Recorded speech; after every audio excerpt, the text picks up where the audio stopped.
multiple team deals that have been presented. So we'll see what happens with that. We'll talk a little bit about a couple that I saw that kind of caught my eye, caught my attention rather. Right. But the other thing I wanted to talk to you about is we talked a lot about the Washington football team and all of the toxicity and the dysfunction that's going on down there. Well, former Washington Redskins quarterback Robert Griffin III is now writing a tell-all book in regards to what he entailed as a member of the Washington football team at that time, the Washington Redskins. The book is titled Surviving Washington, and it's being described as, and I quote, an explosive tell-all about the shocking mismanagement and toxic culture within the most dysfunctional professional football team in America. So, I have no issues with Robert Griffin writing this book. Apparently, like they say, you were going to get it from the gift horse because he's someone that was there. He endured it, so he knows firsthand what went on. And by him doing that, he has now been receiving some backlash from some other Washington players, so former Washington players as well, where they don't seem to agree with or want a lot of this stuff to come out apparently in this situation. Must be a lot of dirt in that bag, huh? It's got to be something heavy. I mean, anytime the organization is under investigation by the NFL, by the FBI and the NFL, something's wrong. It's something going on there. And for this gentleman to write this book, to put all of this out, is, in my opinion, something that kind of needs to be done. It will give you a lot more insight, a lot more detailed insight on what actually went on or what actually was going on within that organization. Wait a minute. There's a lot, and I think the main focus is because he mentioned the phrase or the term sexual harassment, which in that realm where you have these macho guys that play football, they tend to want to hide those types of things and not talk about them. But apparently it's done something to him in a way that he felt he needs to tell his story. So kudos to him for wanting to tell his story. You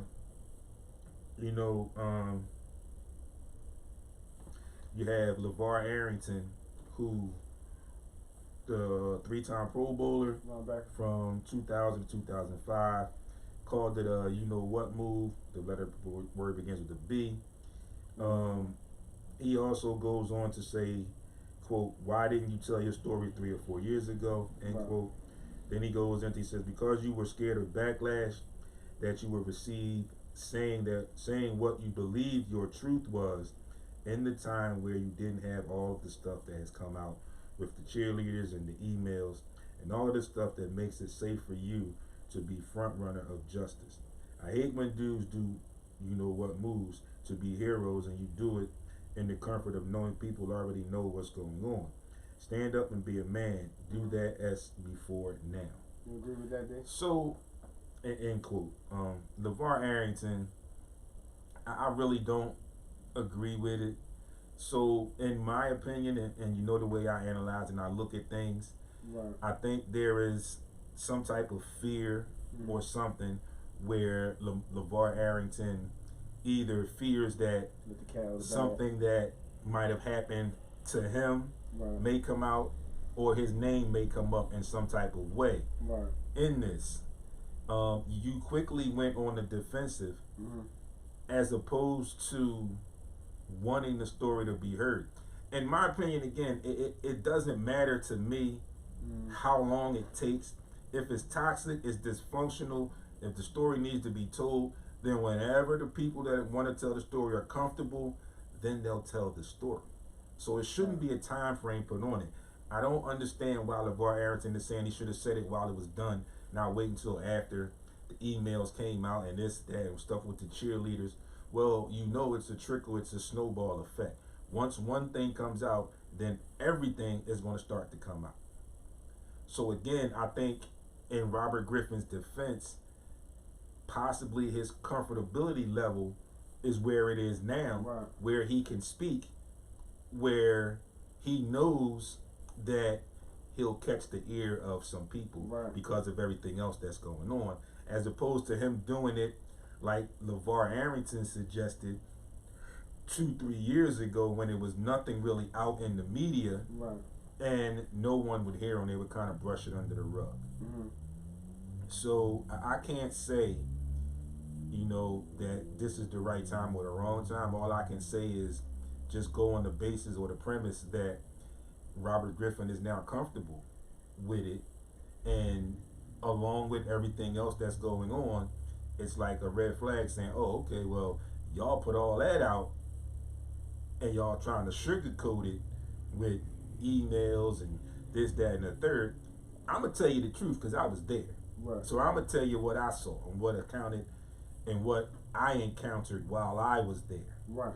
And again, there shouldn't be, or I don't think there should be, or I don't feel there should be a time frame when he should tell his story. Like I said, it should be whenever he's comfortable. And apparently he's comfortable now.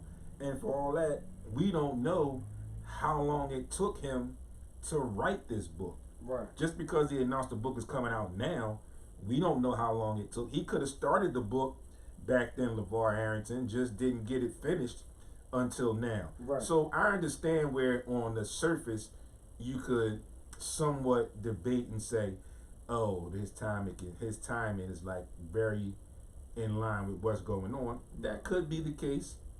We'll probably never know. Right. But again, we don't know how long it took him to write the book. Like, I'm sure he didn't write the book His name's in that joint there. in the last couple months or so. Right. Or he didn't start writing the book 2 when the years. first reports came out and now the book is done. There's no way possible. Right. Books take time to read, 2 years. to write, especially tell-all books. 2-3 years. And when you start getting into the tell-all books, Mm-hmm. it's kind of like the music business. You got to get Everything confirmation, like they have to get samples Perfect, cleared and yeah. things of that. You got to get your facts right. You've got to be able to understand how you can and cannot express those facts in your writing. Right. So again, you can look at it both ways. You could arguably say on face value that his timing is impeccable because all this other stuff is out. Or you can also look at it and say, well, this stuff has been going on. We know it now. So it's possible that he could have been writing the book this whole time. Marshall, what's up, baby? And now he's to the point where, okay, somebody else opened the door, so now I'm coming in too. Cat out of the bag. Okay. Another teammate, Fred Smoot, said, and I quote, "I just don't know what RG3 was thinking. At what point does this benefit him? Right. At the end of the day, nobody is waiting for RG3's thoughts about Washington," Smoot said.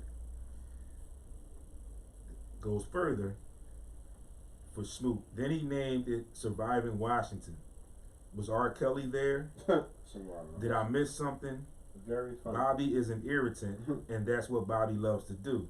Bobby failed at his career in the NFL, let's be honest.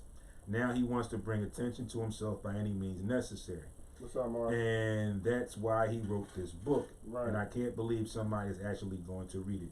Well, and I end quote. Well, Mr. Smoot, it's out. And again, he used the phrase sexual harassment. Right. And with everything else that's going on, also with especially with the cheerleaders, a lot of somebodies are going to read the book. Okay. I understand your point where you say allegedly he failed at his career in the NFL, but you have to look at that whole situation. When he was there, he was rushed back from injury. He was not treated properly as the alleged franchise quarterback. There was also a lot of talk that Mr. Snyder did not want him anyway. So you can easily argue that could possibly have been some sabotage going on there. Right. So again, I can slightly understand where you're going when you say he failed at his career. And he didn't have a stellar career, no. He tried to make a comeback, it didn't work out. But that entire situation was not all his fault, like the way this quote reads, and it makes you seem like you're blaming it all on him. Wasn't all his fault. I mean, I watched games where he got hit by opposing teams, I seen that. and offensive linemen didn't do Anything. what normal offensive linemen do to their quarterback. They didn't help him up. Let him get up on his own. Yeah, I seen that. So again, it wasn't all his fault. At that point, again, face value, you knew something was going on there. You just couldn't pinpoint what it was, but you knew something was going on there. And Right. with these types of backlash that you're hearing today, also makes me believe that there's something to this book that these people also know or experienced and are scared that they may get questioned about some things that went on. And maybe they don't want to talk. Or maybe they're in cahoots with the organization. Maybe they were some of the ones that got in good with the organization and don't want to deface the organization, if you will. But if you've got a guy that's telling you he's writing a book about A, B, and C, and then you immediately have former players angry, upset, and trying to deface him or deface him for writing the book, it's a head scratcher to me, because I wonder what part did they have in that dysfunction? Right. What part did they have in all of the toxicity that is going on and is still going on within that organization? Those two guys are not there. LeVar Arrington is a commentator on Sports Network, on TV. I don't know what Fred Smoot is doing, but again, like I said, for you guys to immediately try to turn the table and put this all on him, it leads me to believe that there's some truth that's going to come out that some of these people don't want to come out. Where you're trying to say, oh, he just want to make a name for himself and do this now because this other stuff is out. Well, in another light, you can look at it and say, what better time to do it now than to completely tell the entire story of the dysfunction that's going on with this particular football team. Right. So, again, the door was opened. And now there are going to be people that come through the door. Same situation. You talk about the emails. There's a reason, and I'm talking about the Gruden emails. There's a reason that he was the only owner at the time that got those emails. It's a reason for that. Okay? And then John Gruden wanted to turn around and try to sue the NFL and Roger Goodell to say that they only did it to get him out of his position. Well, dude, you wrote the email. Was that personal thing? That was his own account, right? No, it was an NFL account because he sent it to. Right. Yeah, they got a lot. They're allowed. That's legalized. They can do that. So they can look at that. But again, you want to sue Roger Goodell claiming that they had it out for you and this, that, and the third. Yeah. But you never mentioned what you wrote and how what you wrote affected numbers of people. Right. Indirectly. Right. If you will. But again, the book, in my opinion, is something that is going to be a read, if you will. So that book is titled Surviving Washington And like R. Kelly. again, you know, I am happy for. I applaud Robert Griffin in a small way because he has man enough to stand up and make the claim and make the statements now. And for those other guys, again, like I said, I get what you said. I understand what you said, but as my own person, I don't have to agree with it. Mm-hmm. So I take my stand, and this is my stand only. Again, it leads me to believe that there's some truth to what Robert Griffin has been putting out or is possibly going to put out in this book. I believe so. And there's a small fear that some of these other names may pop up, maybe not directly in the book, maybe indirectly, or maybe as it gets further or gets closer to the book actually coming out and people begin to read this book, right, where they may double up and say, well, let's question LeVar Arrington because I read the book and he had some very harsh things to say, and let's see what his opinion is now that I've read the book and I can counteract what he says if he still has the same stance. right. Same situation with Fred Smoot. If you still have the same stance, now that I've read the book and I understand and I can quote some things from the book and bring up some issues that allegedly went on, how does your stance change? Do you shy away from it? Do you agree with it? Or are you directly or indirectly involved and wanted that not to come out? Right. So we'll see. I'm sure we'll definitely hear more about the Robert Griffin book. And now that I'm sitting here thinking about it, I'm probably, for this purpose, and majorly because of this purpose and what I just read as far as the quotes and the comments and how I just analyzed it, I'm seriously thinking about getting the book myself and possibly making it a read on my own. I might read so I can bring back to my people and let you know some feedback, what happened and get some feedback, right, and possibly reiterate everything that I just said here today on December 20th, 2021. So stay tuned for that. We'll see what goes on with that. Right. So real quick, 12:30, we're gonna talk a couple trades. And I talked to some people the other day, and you know, once you hear the rumors that trades are ramping up, you're going to get on social media and you're going to see all kinds of trade rumors, things that make sense, arguably, things that don't make sense, things that will arguably never have a chance of happening, and things that may have a chance of happening. Right. So, in my opinion, what I've been telling people most recently about this situation, and I stand my ground, like I said from the very beginning, I like Ben Simmons as a basketball player. I do too. I like the things that he brings to my Sixers team or as a fan. I also would like him to shoot the ball more than he does. A lot.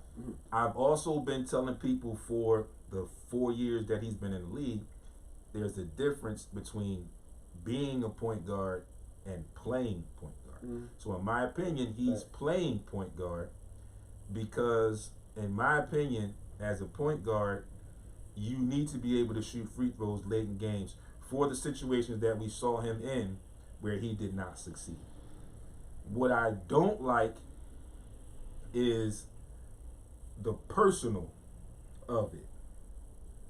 And Kenny, thanks for tuning in. I'm glad to see you watching. And what Kenneth Gale's college roommate, he says, no professional athlete is going to make up or materialize fascinating stories, comments, without there being some truth in it. What the athlete is claiming, he knows by outright lying that he is opening himself up to legal actions if he cannot prove or substantiate those claims. And I'm thinking that's in regards to what we just talked about with Robert Griffin. Thanks, Kenny, for that comment. You're absolutely right. And again, like I said, I just feel like he knows something. LeVar Arrington and Fred Smoot know that he knows something. Right. and they're a little nervous about it getting out because it could be some ties in some kind of way. Again, like I said, it may be indirectly, it may be directly, but there's some concern, in my opinion. There's some concern there, some stuff in what he could bring to the table in that book. Yeah. So again, but what I was saying about the Ben Simmons issue is one of the things I don't like is his personal handling of the situation. Again, going back to where he allegedly claimed this all started with Doc Rivers' comments about him when he was asked if he was a point guard that could get this team to a championship. I had no issues with what Doc Rivers said after being the head coach for 1 year. I thought it was a valid point. He didn't know. Right. It's his first year coaching the young man, and he saw physically what played out, how the season played out. So again, as a coach and myself as a former coach, I understand where Doc was saying. So you have a lot of people still on social media saying that the Sixers are to blame. Why? I understand where they're coming from with that, right? But you also have to take onus and understand what Ben Simmons has done. Right. He's not squeaky clean. True. In this whole entire situation. Robert Reeves, thanks for tuning in. He's definitely not squeaky clean in it. Right. You know, and then he went into his back. He got cleared. The doctors looked at him and said there's nothing wrong with his back. Okay, so you don't want to come to work still. You get fined. Now you can't live that luxurious lifestyle that you had been living because you don't want to come to work for whatever reason. Now you went into and you claimed a mental health issue. Real right. Which is not a joke. It's not something to play with. Serious. And you only came back, in my opinion, because of the situation that I just mentioned. You can't live that lavish lifestyle that you were accustomed to when you were coming to work. But again, the way I say it to a lot of people, regular folks, come to work. You supposed to work 5 days a week. I work at FedEx. You don't work 2 of them days. Check is like, when you get your paycheck, you only getting paid for 3 days. $50, $70. If that. So at that level, you have a legal binding contract where they can fine you. Right. And in essence, it's the same situation in everyday life where you technically you get fined because you don't get paid for those 2 days. Right. The only difference is the dollar amounts in this whole entire issue. True. The second thing I am at my wit's end with, where I'm to the point now where I'm just want to see something done. Right. I mean, he's giving you every reason that he doesn't want to be here. So I'm at the point where we stop placating this gentleman. We stop trying to fool the media and say that, you know, we still want him to be part of the team. No.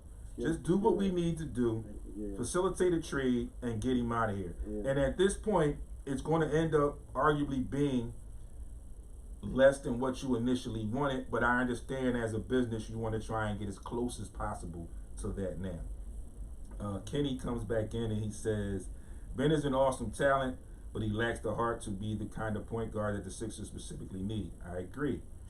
He is a child. I also agree there.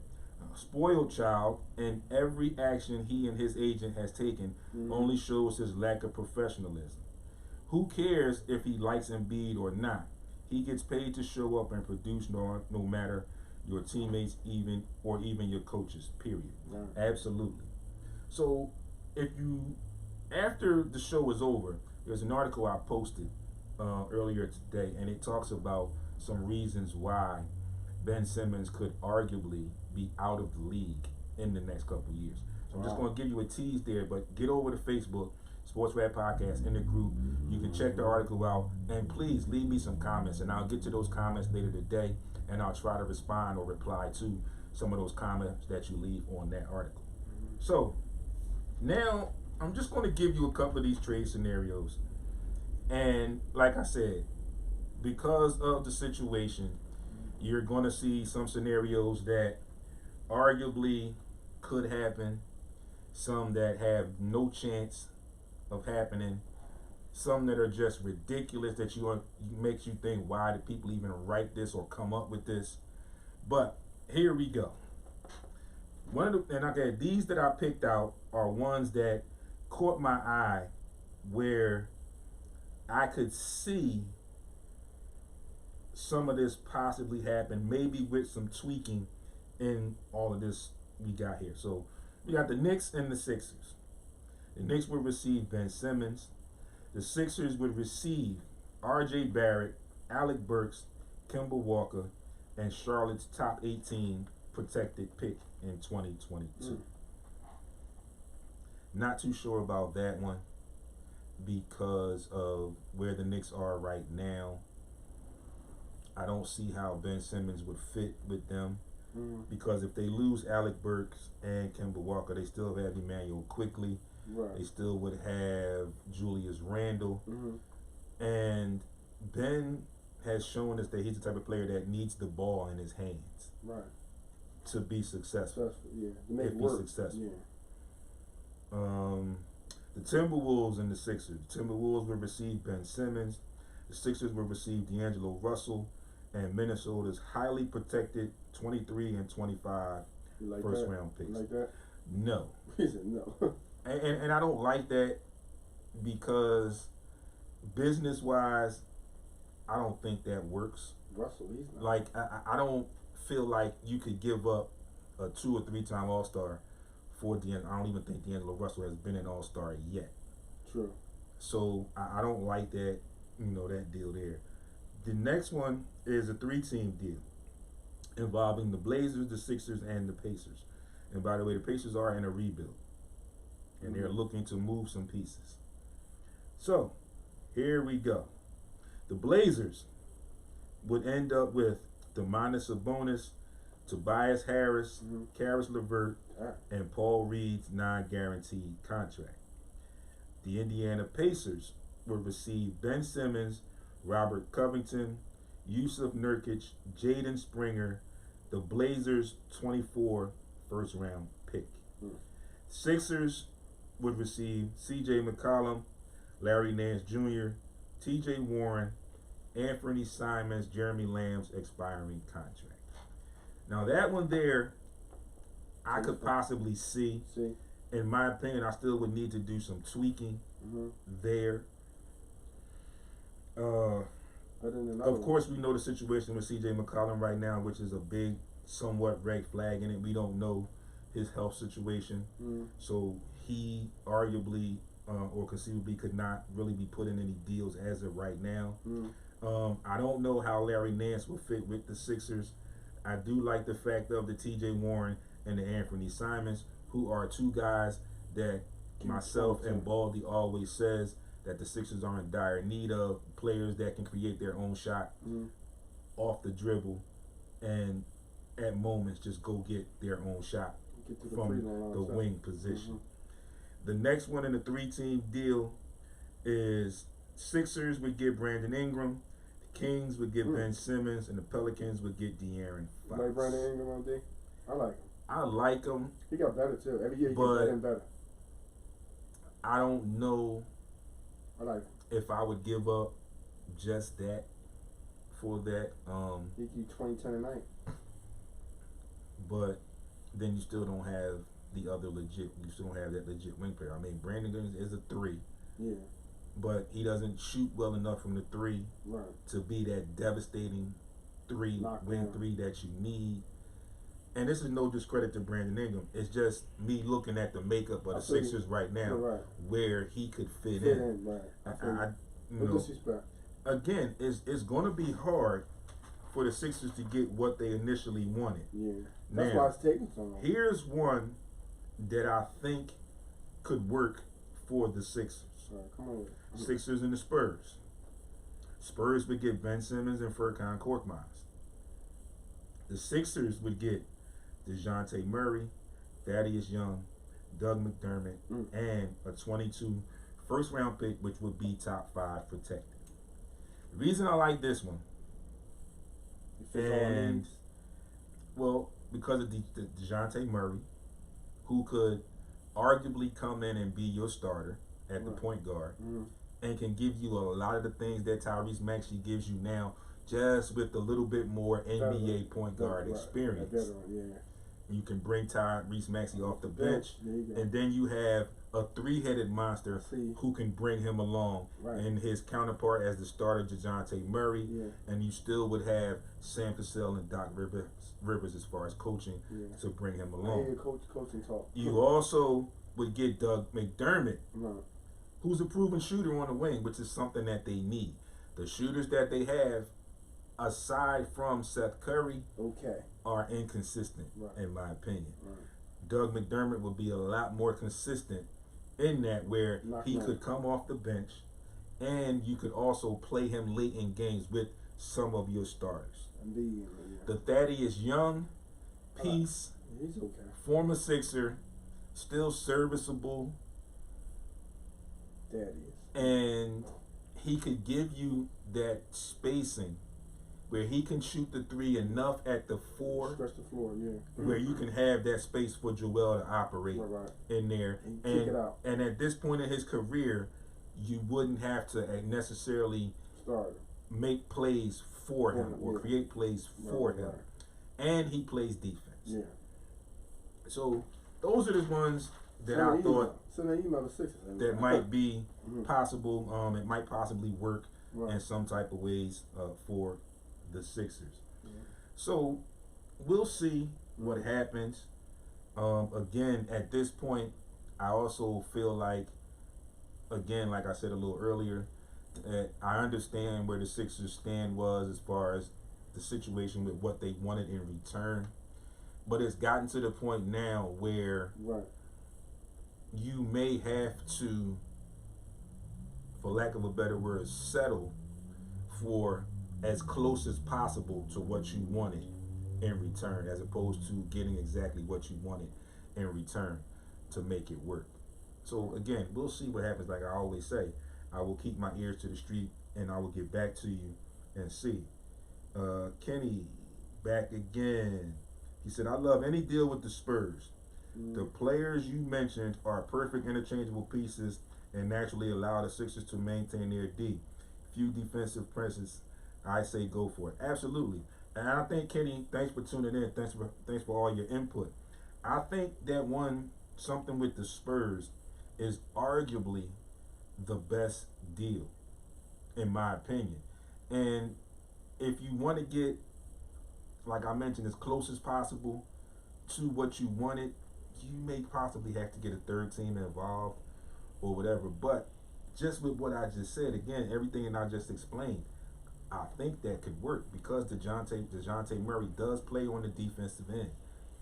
Doug McDermott can spread that floor, and he's a lot more consistent, except aside again from Seth Curry, of these three-point shooters that we have, where you could arguably move Danny Green to the bench and bring him off the bench as a veteran and be able to do some things on that second team and that second unit, where you could still kind of sort of have a legit solid scorer on that second unit. So we'll definitely see how it plays out. So with that being said, we are about to wrap up. Yes, sir. I'm going to give you the projected schedules for NBA, NHL tonight, and men's basketball in the top 25. We all know with this COVID thing, some situations may change, but I will be near my social media, so if I get alerts that things have changed, I will post them and let you guys know, keep you up to date and up to speed with what is going on. So in the NBA, scheduled for today, the Magic and the Raptors, the Sixers and the Celtics, the Rockets and the Bulls, the Thunder and the Grizzlies, the Hornets and the Jazz, the Kings and the Warriors, and the Spurs and the Clippers. In the NHL, scheduled for today, the Blue Jackets and the Sabres, Canadians, Islanders, Avalanche, Red Wings, Wild, Stars, Ducks, Oilers. NCAA men's basketball top 25. Alcorn State is going up against number 1 Baylor. Incarnate World against number 3 Purdue.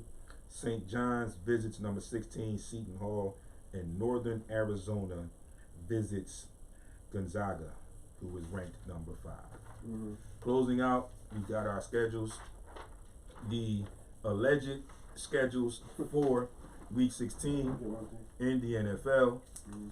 We start this week Thursday, so there's a lot of football this week. Thursday, I'm going with my boys. San Francisco at Tennessee. I'm going with San Fran. I'm going to go with San Fran in this game. Yeah. Next Saturday, Christmas Day, or this coming Saturday, Christmas Day, Cleveland at Green Bay. I like Cleveland. I like Green Bay. I'm sorry. I also like Arizona after coming off a loss in this game at home. Detroit at Atlanta. I got Atlanta. I'm going with the Falcons there. Baltimore, Cincinnati. I'm going with Cincinnati. It's going to be a good game. I like Cincinnati in that game. I might don't know the situation completely. Lamar Jackson. I'm going to go with Cincinnati at home. The Rams and the Vikings. I'm going to go with the Rams. Buffalo, New England. New England going that game. Tough game. I'm going with Buffalo there. Jacksonville at the Jets. I'm going to go with the Jets. Me too. The Giants at Philadelphia. I'm going with the Eagles there. Tampa Bay at Carolina. Bucks. I'm going with Tampa Bay. Chargers at Houston. Going with the Chargers. Chicago at Seattle. I'm going with the Seahawks. I'm going with the Bears. Got problems. Pittsburgh at Kansas City. I'm going with the Chiefs. Broncos and the Raiders. I'm going to go with the Raiders. Right. Washington at Dallas. Unfortunately, I'm going with Dallas. And next Monday, Miami at New Orleans. I'm going to go with Miami in that game. I like just the Saints. They're home. Those are your Week 16. You got my picks. Thank you, man. Week 16 NFL picks. Yes, sir. As always, you know where to find us each and every Monday, 11 a.m. right here on Heat 100 Radio, heat100radio.com, and Facebook Live, the group page SportsRap Podcast. Right. Also, you can reach me on social media at SportsRap_D on Instagram and Twitter. You can also check out the webpage, sportsrapradio.com. You can check out the YouTube channel, SportsRap TV. Get over there, subscribe to the channel, like the videos. All of these videos go up, so if you miss anything, you can get them all there on YouTube. Again, subscribe to the channel, like the videos that you like or favorite, or which ones are your favorite, and make sure you hit that bell so you'll be alerted when new content is uploaded. Also, the audio will go up on iHeartRadio, GW District, Apple and Google Podcasts, Spotify, and most of your podcast outlets. You can hit me up on Instagram, 2418 Franklin Milligan. You can also hit me on Facebook as well. Shout outs to our third partner, Aaron Baldy-Moore. You can catch him, Aaron Baldy-Moore, on Facebook and at BALL75 on Instagram. Right. Wish you were here with us, but we understand like life is what it is, and we always are welcome when you are here. Folks, thanks for tuning in. We will see you next Monday, right here, once again, and all week on social media. Chilly day today, high of 40 degrees. Dress warm, take advantage of some of this air, and as always, be great on purpose, and we'll see you next week. Yep.